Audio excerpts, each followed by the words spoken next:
and we are live. Hey, what's going on, everybody? I'm Vinny Costa, editor of Street Muscle Magazine, your host of the RodCAST. Today, I'm joined by Greg Acosta, my co-host, editor of Engine Labs, and we have two very special guests for you today.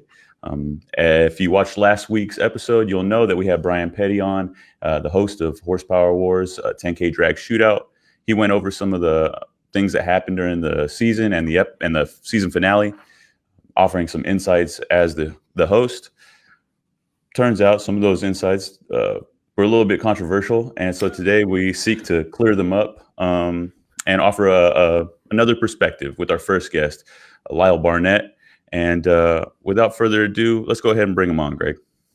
All right. And software. There he is. Hey, what's up, Lyle? How are you, man? What's up, guys? Good, man. How are y'all? Doing well, man. Doing well. Good. Yeah. So we caught you on the road, right? Yeah, man. I'm actually I'm pulled over on the side of the interstate in my motorhome right now. I'm headed to a no prep race down in Orangeburg, South Carolina with Beer Money, which for those of you that are familiar or maybe not so much, it's the car that Team Biggin, myself and the rest of the crew built on season 1 of Horsepower Wars that we won with.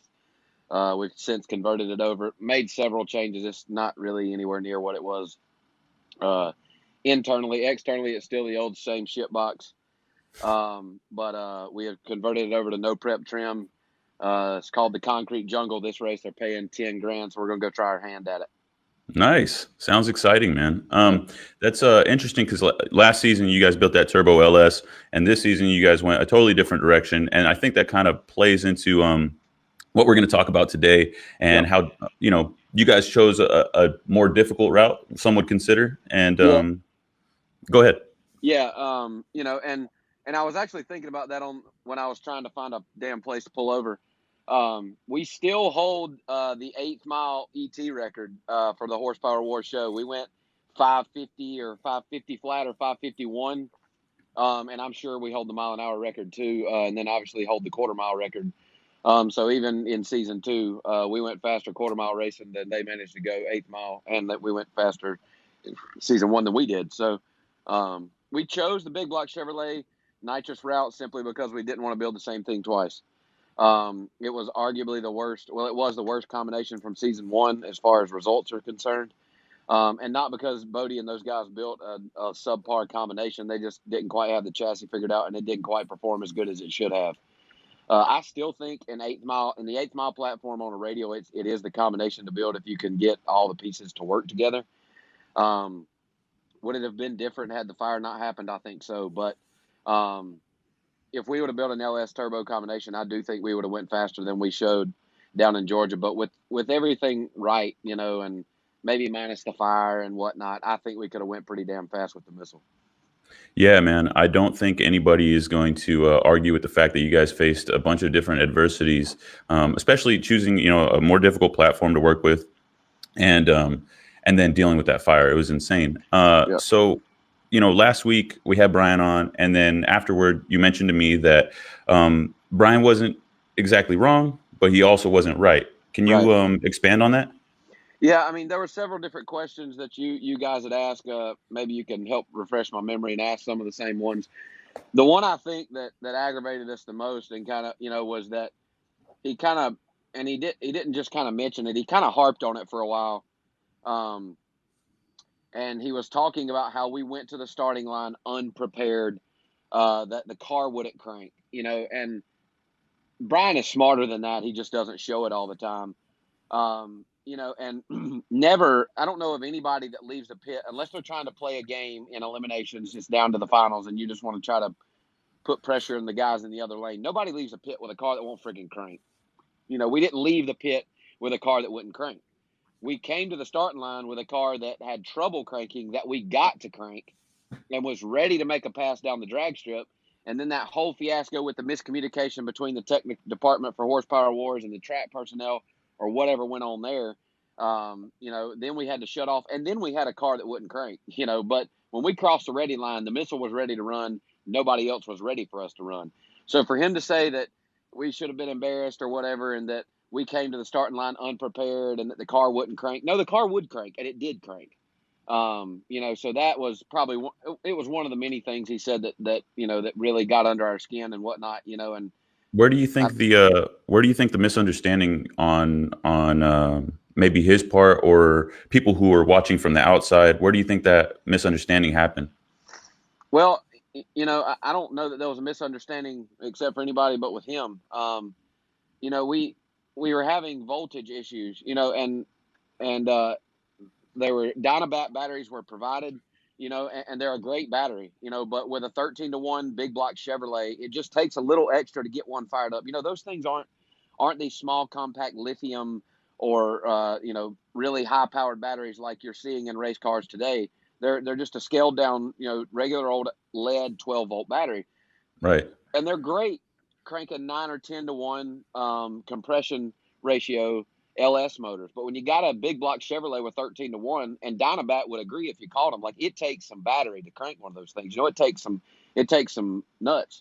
So we had linked batteries together and tried to make some stuff work, and not real sure if we had a cell just go bad in one or what happened, but it just didn't quite have enough voltage to crank. So we had generators and battery chargers and jump boxes, linked everything together, and we did get that thing to crank, and it fired up in the pits. That's why we weren't expecting that to happen when we got to the starting line.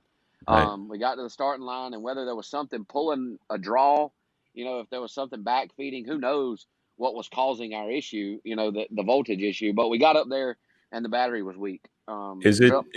Is that something that you guys anticipated having issues with after the fire, and is it something that you guys could have remedied by, I don't know, purchasing another battery with your rebuild money? Yeah, well, at the shop, even after the rebuild, that thing would fire right up. I did have the battery that came in the car. It was just I don't know, an old Car Quest or whatever that was in it. I did link it to the Dynabat right off the get go. And who knows, that old battery that came in the missile, could have been pulling from the Dynabat, and it could have had a dead cell. I don't, yeah, sure, That it could makes have been sense. something. It could have been something that we could have purchased to make it better. But at that very moment, when we pulled the car to the starting line, we did not know that it wasn't Right. going to crank, or that it was going to have trouble cranking. Now we got it to crank. And then even before that, we roll up there with the fuel pressure issue, with the fuel pump issue. Again, in the pits, the fuel pump sounded fine. Everything was running fine. It made a pass, or it was running in the pits, and it fired up. And then all of a sudden the fuel pump took a crap. We didn't come to the starting line just in hopes that the fuel pump would fix itself. We didn't know it was broke. And Right. it's just several things, ugly things rearing their head at a time that we just didn't really need that to happen, and just part of the new car blue process, man. These people go through this stuff all the time. Right. It's just part of it. No, that totally makes sense. And to your point, I mean, if the car was firing fine with the setup that you guys had, then why fix what's not broken and waste any Exactly. of your budget? I get that. Right. And I Um, mean, budget was already tight. We got there and we were having ignition box troubles. So we had blown through a decent amount of that rebuild or the emergency money there at the track to go buy new ignition parts, because we had gotten, I don't know if they were bad from right out of the box, or if something had happened in transport for the second time or what, but we had ignition problems, and we immediately had to go to the manufacturer's Midway there at South Georgia and buy new ignition parts to even make the car run, period. So we had spent a good bit of that rebuild budget like day one. Hey, Lyle, so take me to when you guys pull up to the starting line and all this goes down. What, in your eyes, what went down, and did you guys have any insight as to what was being said from the track officials to the people that were actually down on the track prepping? Boy, the dream team. So we were technically, if you go by the run order in which we were in the staging lanes, we were supposed to be the second car down the racetrack. Now, if this would have been the NHRA, you qualify in a certain order. Like, that is, that before you ever leave the trailer. And that's really the only series that I know of that does that. Usually it's just whoever rolls in the staging lanes first, and you don't necessarily have to run in the order that you're in the staging lane. So we rolled in second. were having the trouble. So we moved to the side, let Midwest and the Dream Team, I think, or the Aussies and the Dream Team, we let the last two pass us, and we were going to go dead last in the running order. Well, the Dream Team goes up there and dumps a 5-gallon bucket of water on the starting line, and drags it down the racetrack, which was good for us because it gave us time to get the car to crank. So at that time, it was, you got to fire now. And so we get ready to try to fire. And then it's, oh no, there's 5 gallons of water on the starting line. You're going to have a few minutes, which was really good in that situation for us. So we're letting the batteries charge up. Lonnie, not long after that, a few minutes later, comes to my window and says, you got to fire this car right now. So I tell Big, I'm like, all right, go back there and turn everything all the way up, the battery charger and stuff. We'll see if it'll fire, And sure enough, thing bust off. It fires up. So everybody, wipe our brow, and everybody shuts the doors. And I pull in the water box. Well, I pull in the water box, and people clear out of the way. There's still track personnel with torches in their hand on the racetrack, drying the racetrack. Like, clearly not ready. Not at all. And that's not something where just a few more seconds. Like, they'll have to make sure it's dry and then go out there and stomp around on it and make sure everything's good, And I knew when I pulled in the water box that this was going to turn bad in a hurry. And I'm not sure where the miscommunication came from, whether the tower was talking to somebody on the racetrack and Lonnie on his radio took it as that was ready for us to fire. But there was still nobody made sure. There was no, all right, we're sure we're ready. Are Jamie and the guys at the starting line ready? Tower is ready. Is Lyle ready? It was just, I don't know if Lonnie jumped the gun or what happened, but there was still a miscommunication. And it wouldn't have been a big deal if we could have fired up again. But I didn't shut the car off because I knew I couldn't fire it up again. And the track wasn't ready. For our viewers and our listeners who maybe are not as well versed with drag racing as you, can you explain to them like why that's a big deal? Why just sitting there with the car idling is not right. That's going to be detrimental. So one, with a big block nitrous combination, not like an LS turbo on E85 or M1 or whatever, the longer, and anything gets hotter as it sits there and runs, but these things have really small radiators. The missile didn't have a fan on it, and the fuel cell, which was most important in this situation, is very small. We only want enough fuel in the car to make it down the drag strip. Obviously with a full tank of fuel, you can make it down the racetrack and not have to worry about running out of gas. And the reason we don't put big fuel cells in them and fill them full of fuel is because it's extra weight that we don't need.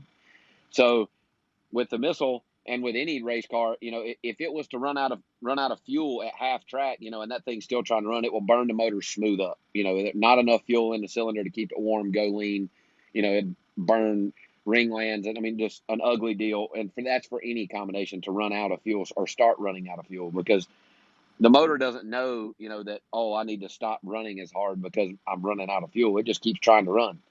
Right. So that was the most concerning issue, and that on top of it being a wet nitrous system, and it's depending on spraying fuel through the fogger nozzles, and if it doesn't have enough fuel to spray through there and it's pumping the right amount of nitrous but not the right amount of fuel, and that mixture doesn't add up, bad things happen. We blow hood scoops over the light poles and stuff. Not good. Basically, a lot of things that can go wrong just from what happened happening. Right. So, and I imagine you guys weren't running an alternator on the big block. No. Yeah. No alternator. And just like that's a typical thing in most forms of drag racing, I would say, or some at least. No need to run an alternator because they stay on a battery charger at the pits. They only have to make, from the time you fire the car up, do a burnout, back up, wait for the other guy to do the same, and turn off the end of the racetrack. Most of them run 2 to 3 minutes, at most. So they just really aren't dependent on that alternator if you've got a fully charged battery when you pull to the starting line in the first place. And I know some people are thinking, well, you obviously didn't have a fully charged battery. It takes a lot more amperage, cranking amps. It takes a lot more to get the motor to crank than it does to keep it running. Right. Once the motor is running, it's as long as it's got spark, the carburetor's feeding the fuel pump doesn't pull near as much as that starter turning over a 13-to-1 big block Chevrolet. So once it's running, it's fine, but it is actually getting it to run.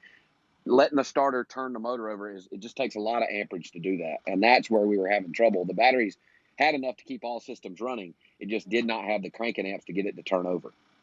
Well, I appreciate you clearing that up for us, Lyle. Yep. I had interrupted you though. You were at the point where you're sitting there. You don't want to shut the car off. So then, what happens next? Yeah. So the car's running. You know, they're still out there drying the racetrack with the torches. And Pete Harrell, who's engine builder and tuner, comes up and he's like, "What do you think?" You know, and I was like, "Man, it's got to be running out of fuel." And he's like, "Yeah, just shut it off. You know, we can't risk burning the motor up for a round of qualifying." So Pete, you know, made the decision that we needed to shut it off, and it was the right decision. You know, we got it back, and it was pretty low on fuel. Probably wouldn't have made the trip. So a good call by us. Just, you know, unfortunate that it happened the way it happened. Now, another right after that goes into a totally different fiasco that we had to deal with. They backed us up. We needed to cool down. You know, that thing sat there in the water box. We were ready. You know, and if you've ever been to a drag strip, or maybe you haven't and you're unfamiliar with the term, but they have what they call a ready line. Most of them are painted at the end of the staging lanes or right as you pull into the water box. And if you cross the ready line, then you are committing to the racetrack. That means you are ready to make a run. And the reason for that is if you go up there and have a problem, you can't back off, get yourself together, and then pull back across the ready line. Once you cross it, you've got to make the rip. You know, so we crossed the ready line and we were ready to make a run. We were ready. Now, whether I'm not blaming this on the racetrack and I'm not blaming this on Lonnie Grimm and the tech department, but between the two, they were not ready. And we sat there long enough that we needed to refuel and we needed to cool down. So at least the way I thought it worked was in that situation, we would be allowed to back up, get out of the way, fuel the car, let the car cool off, and then we could pull back across the ready line, ready again to make a run. So we backed up. Well, you know, we were a part of a very big race. Lights Out is one of the biggest radial races, if not the biggest of the year. And there was a class behind us sitting in the staging lanes ready to run. So they let those guys run, and then we're going to let us fall in behind them. Well, Lonnie made the decision, apparently, that we had crossed the ready line, and because we didn't make a run, that qualifying run was not going to count for us. My argument and why I called Lonnie a dumb MFer in the car, if you watch the last episode, was that we were ready. We were ready when we crossed the ready line. The track was not ready, and you know, and that's not our fault. You know, regardless, we could not have made the run right then and there. We would have had to, at a minimum, refuel and let the car cool down. Well, we're not going to sit on the racetrack to do that. We can't just block the racetrack. Right. So they did not count our run. Did not count that qualifying run, and it ended up being one of the best one. I think the best qualifying run that we made. Now, hindsight, it didn't really affect the run order. It didn't affect the qualifying order. The Aussies obviously out-qualified everyone. Midwest ran a few hundredths faster than we did, and the Dream Team was dreaming somewhere else. They were dreaming about being able to qualify is what they were doing. But so it didn't affect the qualifying order. But at the time, we thought it was going to. You know, and it was the principle at that point that we had done exactly as we were supposed to do. Somewhere between the track officials and the Horsepower Wars officials was a mix-up. They were not ready for us to run, and instead we paid the consequence. And I thought it was just complete BS, and I made that very clear, I think. Lyle, I got to tell you, man, after talking to you, I understand why you wanted to clear this up. And I do have a couple more questions, but Yep. you inadvertently sort of answered them just now. So I didn't realize that you guys had another class of racers coming right behind you. Yes. My question before was going to be why not let you guys run in the other lane?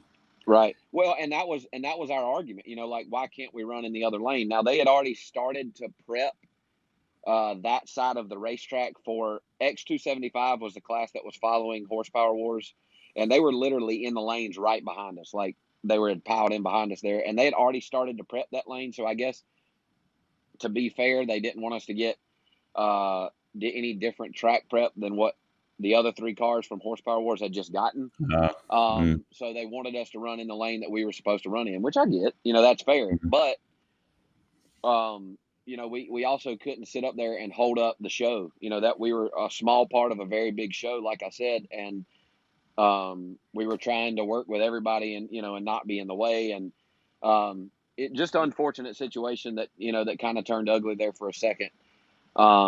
You know, obviously it's all over and done with now, and nobody got hurt or killed or slapped or anything like that. So, but just I felt like the show kind of left the episode, at least, which was a great episode. I thought the final was very well put together, but just kind of left that hanging. Like people were kind of confused as to what happened and why it happened, and I feel like that was as fair of an explanation as I could give pertaining to that. But yeah, I mean, No, just I crazy. really It was appreciate just you kind of a coming on fiasco there for a second.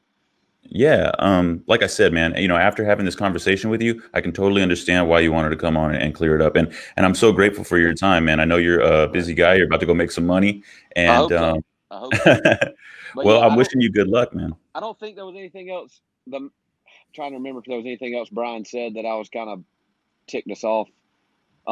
Mainly trying to make it seem like that we had came to the starting line, unprepared. And now when we came up there with the fuel pump issue, for the very first qualifying pass, we probably didn't technically belong in the staging lanes at that very moment. But at the end of the day, this was a TV show deal, and we were trying to just make the best out of it. There was only one car that was truly ready to run, and we just figured we'd go up there and see what happened. We could always sat in the pits and made first round boring, but I think it made for some good stuff, and then the whole deal about us coming to the starting line not ready to crank was complete BS. That's not true. I think one of the other things that you and I spoke about before this, that I discussed with Brian was, is it true that you were fielding another car during that lights out? Yeah, so my primary car that I drive is known as the Tooth Jerker. It's owned by Jason Digby, a dentist out of Mississippi, and we run the Limited Drag Radio series. I think James is actually building a car right now to run Limited Drag Radio with us. And that was our first points race of the year. And so I was pulling double duty. I'd have to the dart or the Tooth Jerker. It requires a lot of between round maintenance. Like it's a full blown 25-3 tube chassis style race car. Like, that thing requires the motor to be, the top end to be taken apart ish, and run valve lash and check, we're taking the pan off and checking mains at night. We're like, it takes a lot of work. So I was bouncing back and forth. Eric Yost or Biggin, is our chassis guy. Like he does all the suspension setup and stuff for us. So he was running down there and laying underneath it and taking a look, and then taking off. Pete was tuning, Pete Harrell, the engine builder and tuner for Team Biggin, was tuning 6 cars there. So it was just a fiasco. We were just all over the place, man, So and it I guess a lot of work. the reason that I bring it up is because, I guess the question is, did that affect your guys', the amount of time that you were spending with the missile? Yeah. And I hate that, man. Like Biggin, Jason Smith, Chris Bailey, and Chad Reynolds, they all spent, 95% of their time with the missile and did a very good job. Like they kept that thing ready to make a rip every time. They weren't ill or mad at us because we weren't down there helping. I was having to split time between the two, but Chad would come get me like, "Hey man, missile's ready to make a rip. You ready?" And I would go meet him in the staging lanes. So we did not have a full 6-person team effort working on the car the whole time. And I don't necessarily think that would have mattered. It wouldn't have made a difference, I don't think, but it definitely made life a little more difficult, especially for those 4 that were just thrashing down there trying to figure out what was wrong with that damn thing. And then, something else that's came up over the past couple weeks that has been an argument amongst the 10K group chat was the Magic team members that the Aussies picked up on their way down. Unfortunately, they had to leave a couple of their guys at home for personal reasons, and were not the remainder of the crew was not capable of tuning the car, I don't guess. So they picked up a couple American tuners and brought them down, and they had at one point they had a whole herd of kangaroos down there working on that thing. It was just unbelievable. You couldn't even see the car. There were so many of them leaned over it, but that's been something we've been arguing about for the past couple of weeks in the group chat. Well, Lyle, I don't think anybody's going to take anything away from you guys, especially after this conversation. And you guys are the returning champs. You guys, you came and you showed, you gave us a great show, an amazing season finale. Like I said, you're on your way to go win some more money. And, I really appreciate you coming on and giving us your perspective, a perspective of not so much an outsider who's looking in, but someone who's, sitting in the car. Yep. And congratulations to the Aussies, man. I don't know that you'll ever see a tighter final round than what you saw right there to win by 009. That made for a nail biter right to the finish line, man. And I was watching him out the window the whole time, and it was just right down to the finish line. I mean, when it came down to it, they beat us. I mean, that was a 572 to a 572, and 9 thou at the stripe, and you just couldn't ask for a better final round. Beside all the BS aside, it was a damn good race, and congratulations to those guys. They're still a good group of guys, and would love a rematch at some point, maybe. Yeah, man, that sounds cool. I mean, that's the whole thing about the Horsepower Wars banner and the 10K specifically. I mean, it's a lot of trash talking, but that's in the spirit of it. But the real, ethos of it is that whole brotherhood of racing. And I think it's really cool that we keep pushing that. And thank you so much for your time, Lyle. I know you're on your way to a race. So we're going to go down here and see if we can't bring 10 grand home with the old season 1 winner. So we'll see how it goes. Y'all stay tuned. I'll be posting some stuff on my social media. Yeah. So, what's your just parting shots, man? What's your social? Where can people follow Lyle? Yep. Specifically.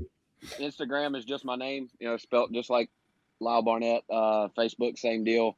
Those are the 2 main ones that I keep up to date as far as what's going on in our racing world. And I'll probably keep it pretty tuned up this weekend. Got several people coming in, and also thanks to all our sponsors. There were several that made it happen for us for both seasons of Horsepower Wars and Motion Raceworks, Line to Line, Holly EFI, K1 Technologies, Race Pack helped us out this year, TBM Brakes, all those guys. They were a huge part of getting us out there and getting us home. So we appreciate it. And I thank you guys, man. It was the hospitality there at Power Auto Media was awesome.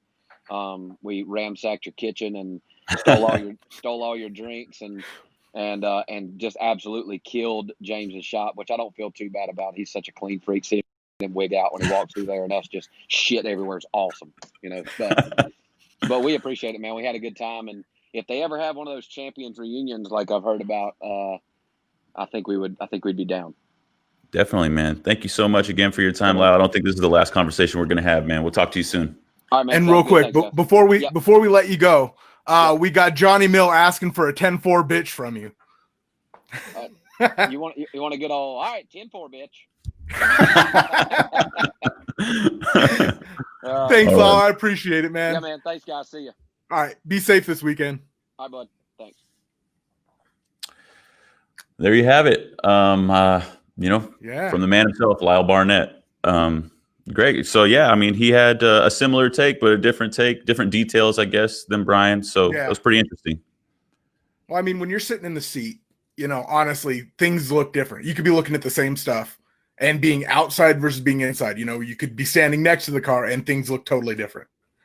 But that's racing, and I mean, they did a great job. They have nothing to not be proud of from this season. That team did an amazing job.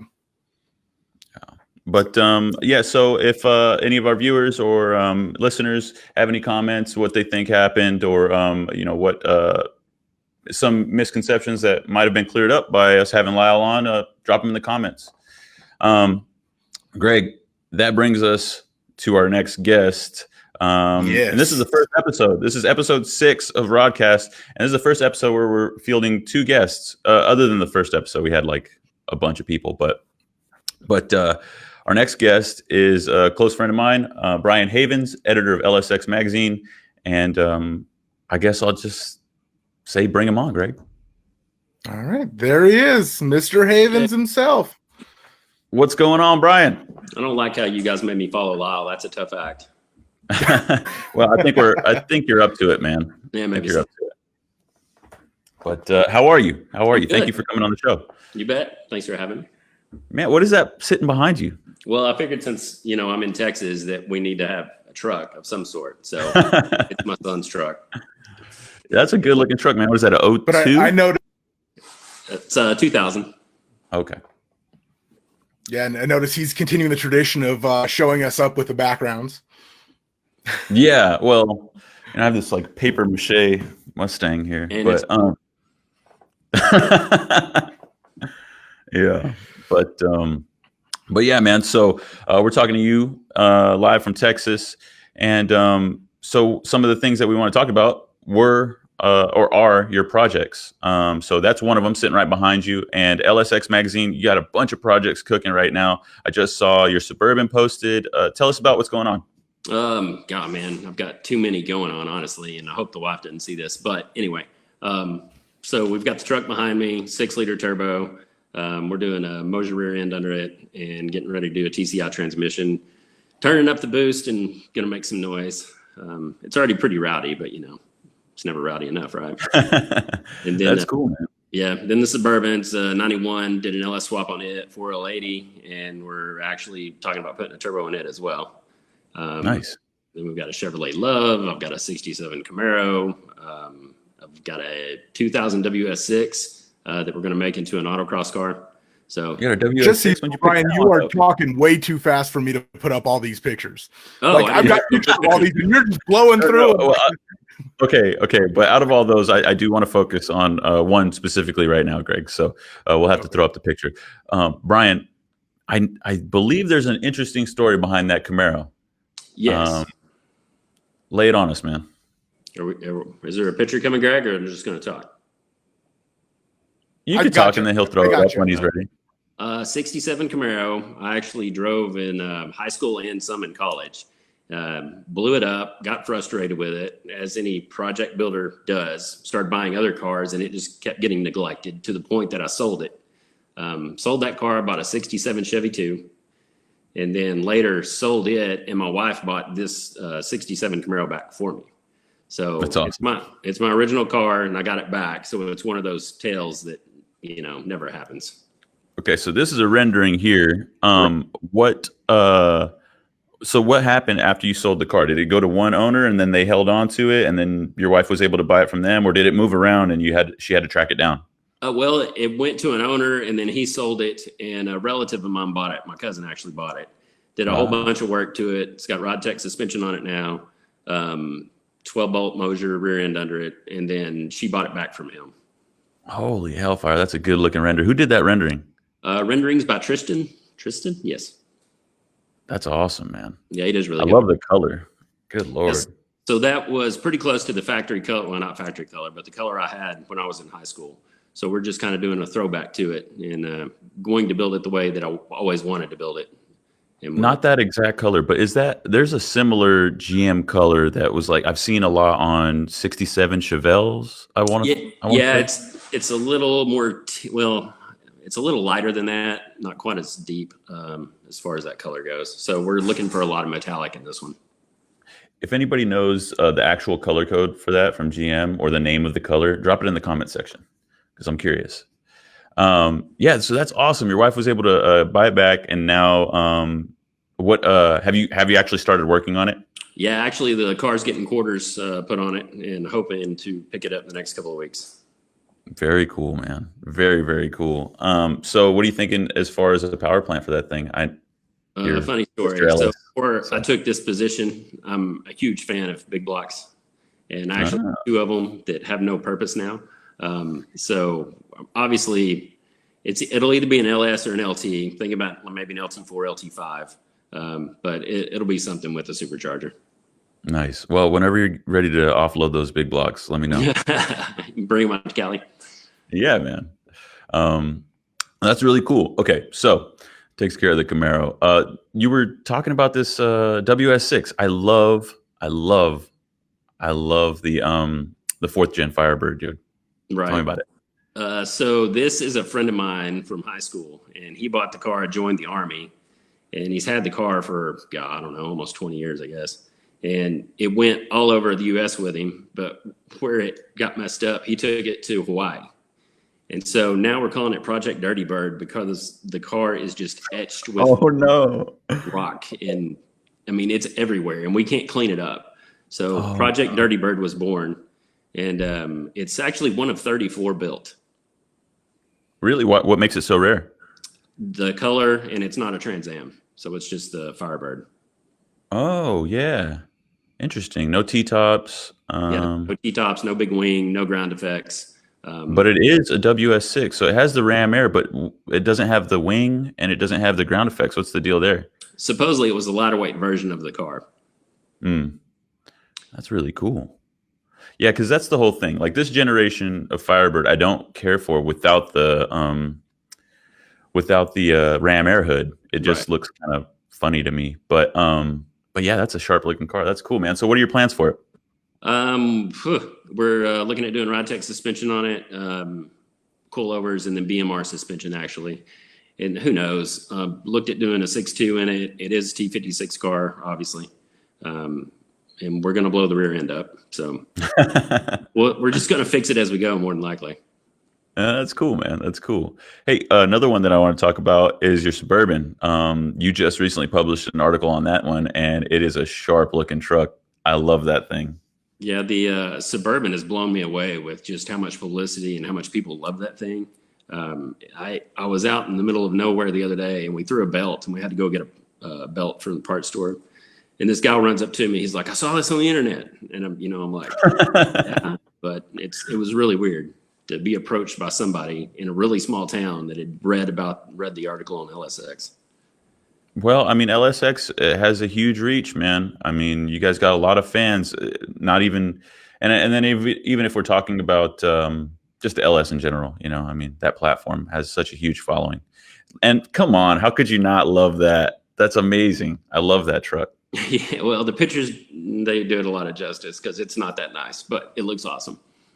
No, man, that's a fantastic photo. That's really, really good. So tell me about the truck. What's obviously it's got an LS under the hood, but you worked with Edelbrock pretty closely on that thing, right? Yeah, we did the ProFlow 4 fuel injection on it. Worked with Comp for a cam. And the crazy thing, like we put a camshaft in a junkyard 5.3 and it put down 440 horse. And we only tuned on it for 5 minutes. Like we messed with the rev limiter and we put a little timing in it and we were done tuning. It was ridiculous. That's awesome, man. That ProFlow system really takes a lot of the guesswork out of it, that self-learning. I was so surprised whenever I was part of an install too, and we used that. And dude, within, I don't know, an hour of driving, it was just smooth as can be. Yeah, you guys did one on a C10, right?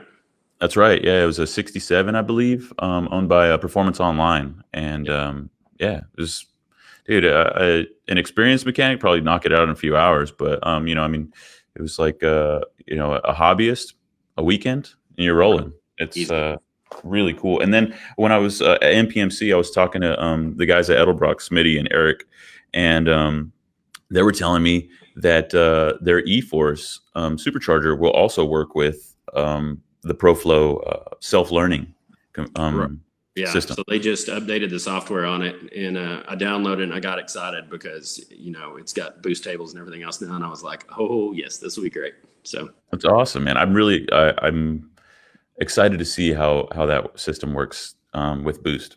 Yeah, me too. So dude, so another like one of your more fun builds, they're all fun, but I really like this one, is the Love. What's up with the Love? It's actually my wife's. I showed her the picture of this truck and she fell in love with it. So I don't know why, but she won't let me paint the thing. So it's going to stay those colors, which is absolutely hideous. It's almost like this color, right? Hold on. Yeah, there we go. Like a greenish color, right? Oh yeah, it's totally green. I sent Greg a picture. Oh, yeah. I'm trying. You sent really big pictures, dude. Like I'm trying. These things are just taking forever to load. I'm an editor. You're supposed to have big pictures. Oh man, yeah, but not when we're working on dial-up. I mean, oh, you didn't tell me that. You're on dial-up. Brian, for our viewers and listeners who aren't familiar with the Love platform, what can you tell us about it? Well, Love stands for Light Utility Vehicle, and that's where it came from. And the trim model of this is a Mikado. And I have no idea what that means, but it has orange plaid interior. Oh, wow. It's really, really lightweight, and we're going to stuff an LS in it. I've got independent front and or rear Corvette suspension out of a C4 that I think we're going to put in it. And it ought to be a blast. That's awesome, dude. Is that the original paint? So the lime green's the original paint, but the dark green is not, from my understanding. I imagine this truck. What year is it? 76. Yeah, so I imagine this truck was made to compete with like some of the Toyotas and Datsuns that were around at that time. Right. And actually, later on, all the parts from like a Mazda, and I think it's got even maybe a Mazda engine in it, but they all like interchange on parts and stuff.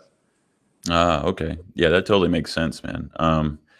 Yeah, that time was really weird for cars and trucks. Like by today's standards, this isn't even really a mini truck. It's like a micro truck. Yeah, it's really small. Yeah. Is that a trailer hooked up to the back of it? No. Looks that way. No trailer hooked to it. Okay. Well, that's really cool, man. So LS, are you thinking another truck motor, or are you gonna go with something else? At the moment, we're talking 5.3 with a Whipple on it. Yeah, buddy. I like it. I don't know my wife will like it, but I'll sure. Yeah, because you need that much power for something that little. I mean, we got to win the burnout contest at LS Fest, right? Well, there you go. Well, so you and I were there last year, and that was a party, LS Fest West. That was a party. And like the burnout box was like the most lively part of the entire, area. And if you guys haven't been to Las Vegas Motor Speedway, it's massive, and there's stuff going on everywhere. But this like small area that they had for people to do donuts and burnouts and stuff was just like the main attraction. It was insane. And one of the cars that we saw there, you remember? You have to remember, Brian. Was the Mini with the Wyand blower on top of that 5.3. It was bigger than the Mini itself. Yeah, his name's Dario, and he was from Canada and hauled it all the way down there for LS Fest. And dude, that thing was just absolutely ridiculous. Yeah, I think when you would have Mini, are you talking classic or are you talking classic, like BMW new Mini? And Greg, this dude was like 6'7". He is a monster. Classic. So yeah, that's awesome. Yeah, I think you would have some stiff competition if you brought out that love and it was ready to blow the tires off of it. Brian, I know you sent over a lot of photos to Greg. What are some of the other projects that you guys have cooking? I think we got all of them. Okay, cool. No, there's one. There's one. There's one that I'm bringing. Hold on. Truck? If you don't remember, hold on. It's my favorite of everything you sent over. So I've got so many projects. I don't even know what. And look at you racking your brain. Oh, dude, it's a good problem to have. I thought I resized all these. You even going to give us a hint? Resized all these, but I guess I didn't. I guess I suck as a photo editor. No. I mean, I want the raw like surprise and reaction of everybody when it comes up. Here it comes. Maybe this software. Oh yeah. Oh. So I want to build that. Come on, but I really, really want to build that. Well, no, you have to now because we called it a project. So you have to build this. Like you got to do it. Got a van, but I just don't have one yet. Brian, you know who has a van? No. No, that's cool. That'd be awesome, man. I actually am having a lot of fun with that van, but I can't reveal too much because it's going to be a project mini-series for Street Muscle. So stay tuned for that. But Brian, while we have you on, I do want to get your take on some current events that are happening within the industry and specifically within the scope of LSX Magazine's focus, right? Sure. So, last year we saw the reveal of the C8, right? Mm-hmm. And since then, we've seen wheels stolen from it. We've seen them, design. I believe they were design engineers being, having them impounded for racing them. There's a lot of just crazy news that's surrounding these C8s. What are your predictions in the coming months? What, as far as news, are we going to see? What do you hope to see about the C8? Well, I've already seen one news item that I didn't want to see, and somebody's already wrecked one, of course. Yeah, and it's going to be interesting because I've talked to some manufacturers, and they're already talking about power adders, and I really want to see that. I really want to see this thing on beadlocks and see what kind of 60 foots and quarter mile times it's going to pull with power adders, without power adders. Carlisle Racing looks like they're already putting one nitrous on one. So was that the photo that you posted just the other day, the orange? Yep. Yeah. Woo. Yeah, man. I think it's going to be really exciting. I think there's a lot of buzz around them, and I don't think that the platform is going to disappoint anyone. Yeah, I don't think so either. And I'm jealous that I don't have one on order. But yeah. I would typically say like, oh yeah, I'm not in that tax bracket, but they're actually pretty affordable, or supposedly, right? If you can get your hands on one. Right. Might be a little late for that. Yeah. Cool, man. So what articles do you have cooking right now? What can people expect? Where can they find out more? And what's currently going on at LSX? We're actually going to be doing some more articles on the C8. We've got an article, hopefully that'll come up pretty quick. That'll be some more details on the engine, and a lot more installs, more engine builds, projects, obviously, because we got plenty of those. And other than that, man, just rocking and rolling. Everything's at lsxmag.com, and Facebook's LSX Mag, and Instagram is at LSX Mag. Brian, one thing that we haven't talked about yet, and we need to because it's coming up, is Holly's LS Fest West. Again, we mentioned it, but tell the people about the cruise and what we got cooking. Yeah, so let's see. The cruise, you did the Valley of Fire cruise last year. And first off, what did you think of that? Oh, it was amazing, man. Beautiful scenery, a lot of great cars. We had like 60 cars come out with us last year. And I'm not bragging. I know you couldn't be there, Brian, and that was a bummer. But hopefully we get to do it again this year. And it was gorgeous, man. Right. That's why I asked you, because I have no idea. Everybody tells me it was great, but unfortunately, due to flight delays, I wasn't able to make it. But anyway, that's beside the point. So it'll be April the 23rd this year. We're going to meet at Las Vegas Motor Speedway at 3 o'clock. We'll depart at 4, just like last year. We'll go to the Valley of Fire, and then the cruise will be over at about 7. And then probably what we'll do is go hang out somewhere in the parking lot again, grab dinner, and just check out all the cars. Yeah. So you heard it, April 23rd, Brian? Yeah. So that's the day before LS Fest starts. So day before LS Fest, we're kicking it off. LSX Magazine cruise. We're leaving from Las Vegas Motor Speedway, and it's going to be a lot of fun. I know it was last year. Brian, this year, last year, I did it in a rented 1LE 6th Gen Camaro, which was really cool. I love that car. But this year, we get to do it in a car I actually own, and I just picked it up yesterday. And so I'm excited to cruise with you. Yeah. Do you have a picture of it? Because it's awesome looking, too. Yeah.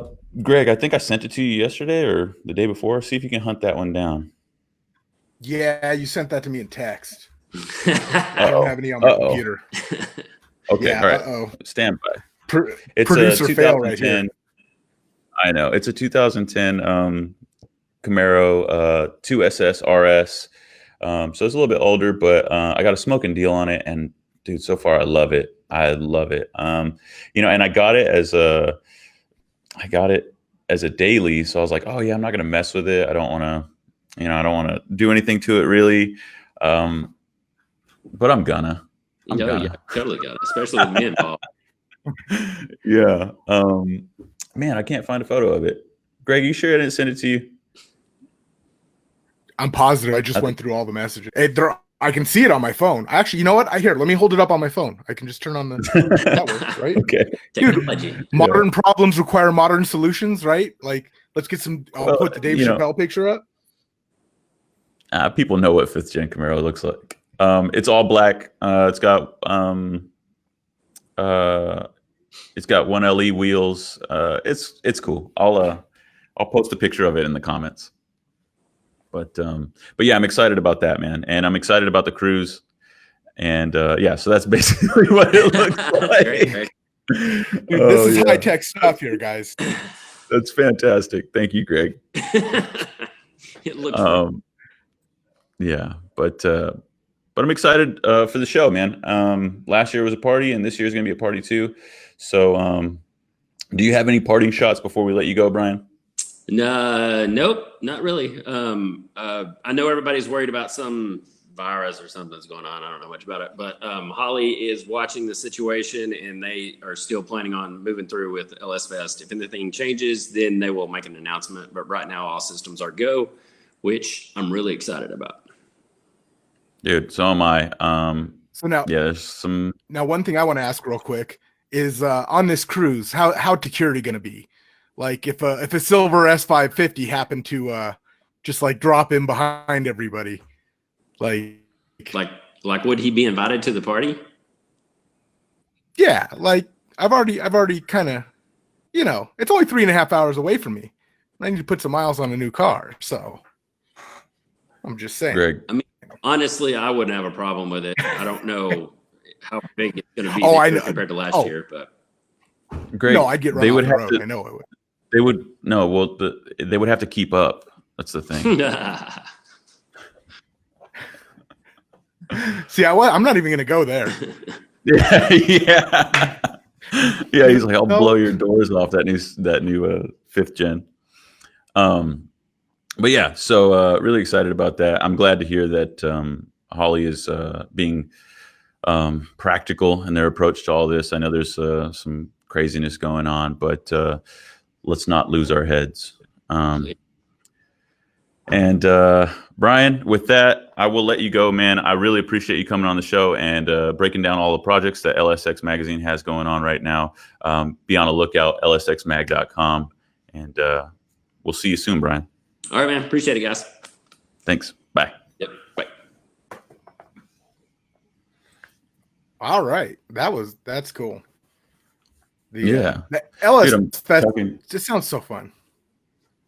Dude, it is. It's so much fun. But to your point, Greg, the party doesn't stop for people with the LS platform. Holly also expanded last year and did, I believe it's called Intergalactic Ford Fest. And I know. Except that that's out on the East Coast. 27 hours away, dude. I map quested it. Like I know where it is. I've been to Bowling Green. I've seen how long it would take me to get there. Well, you remember our first guest was Blaine Burnett of Holly. I had a chance to speak with him and Bill Tishner while we were at MPMC, and they both. I expressed to them that I think that a show like that would do really well out here on the West Coast because. Correct me if I'm wrong, Greg. Fabulous Fords Forever is not. Its last year was last year, right? Yes. Yeah, that was a fun show. I mean, yeah, I remember going to that real early in my automotive enthusiast career. That was always. Plus, it's Knott's Berry Farm. I mean, that's a cool place. That's just a cool venue. Yeah, I think them changing the venue was kind of like not so great for them. But it was a great show. And I went to the same one when it was at Knott's Berry Farm, and it was fantastic. But since they're gone, that kind of creates a void for Mustang guys. So 110%. Yeah, I would be willing to bet that Holly will probably expand their Fabulous Fords Forever show sometime in the future. And that would be awesome. I mean, that would be really cool. Oh, excuse me, Intergalactic Ford Fest, not Fabulous Ford Forever. Yeah, I think one of the cool things about Intergalactic Ford Fest is it's at Beach Bend, so there's a drag strip, there's all that stuff. I don't know. I mean, about the most Jay Leno would drive his Shogun in, and everybody. I don't know how everybody knew it was him, but everybody knew it was him, and it was always awesome. Because he always arrived a little bit something late. That obscure. It's got to be Jay Leno, right? Yeah, absolutely. But I missed that show. That was a cool show. Cool, man. Well, before we take off, Greg, do you have anything for our viewers, listeners? Not much. We got some cool stuff coming on Engine Labs, and I know some projects you and I are talking about. Some cross title. Oh yeah. But I don't know if we want to talk about that yet. Well, maybe we should get some audience input. I don't know. Maybe they'll tell us whether or not we should move forward or not. Or no. Well, you're right. You're right. I'm going to leave that up to you because the car is your side. Like I know the engine deal is cool. the controversy is going to be on the car side. So I'll let you make that decision. Well, I will just say this. It's coincidental that we were just talking about LS Fest, and then we started talking about some Ford shows and what they have in common and what they could have in common. And I'll just leave it at that. So what's the article that comes to mind when you talk about Engine Labs right now that you want people to go take a look at? What's on the rotator? I mean, right now it's got to be the Gale Banks Duramax monster truck engine thing. Just he's released so far 10 videos. I don't know if you guys are super familiar with Gale Banks. Gale Banks is one of those people, when he talks, you listen. I mean, if he's talking about, the composition of mud, it probably has something to do with turbocharged performance, and you should listen. But he just throws it all out there, and you don't have to pay for it. It's all on YouTube, and it's real information. It's a really cool article. It was really fun to write because got to go back and watch 10 videos talking about airflow and his takes on airflow, because he looks at things a little differently than the normal does. But yeah, that's probably the fun thing. And then also from last week that's still going hard is the duration engine thing. I mean, obviously, look at the shirt. Nice. Go ahead. Oh, nothing. Yeah, You're just kind of cutting in and out a little bit. The variable right? duration thing. Gotcha. Okay. Well, I mean, the variable duration thing. I mean, that's something I will tell anybody that goes and reads it. Go into it with an open mind. We're not saying this engine is going to set the world on fire, but the concepts it's showing are pretty cool. Mass production level stuff, which means mass production. It's not niche like, free valve. It might really end up in an engine that Joe Everyman will own. So it's a step in the right direction. It's just, as a nerd, it's really, really cool. So yeah, I mean, that's cool, man. That's another cool thing. Beautiful. Okay. Well, Street Muscle Magazine, we got Rob's car movie review coming out today. So go check that out. And that's probably going to be the main attraction. We got a lot of good stuff on there like we always do, but I know our readers always really look forward to that column from Rob. Beyond that, follow us on Facebook, Street Muscle Mag, Engine Labs. Check out powerautomedia.com, all of our titles, Brian's LSX Magazine. And we'll catch you guys next week, 12 noon Pacific Central Time. And I think that takes care of it. Yeah, that sounds, I think we had everything on the list. All right. See you guys. Bye.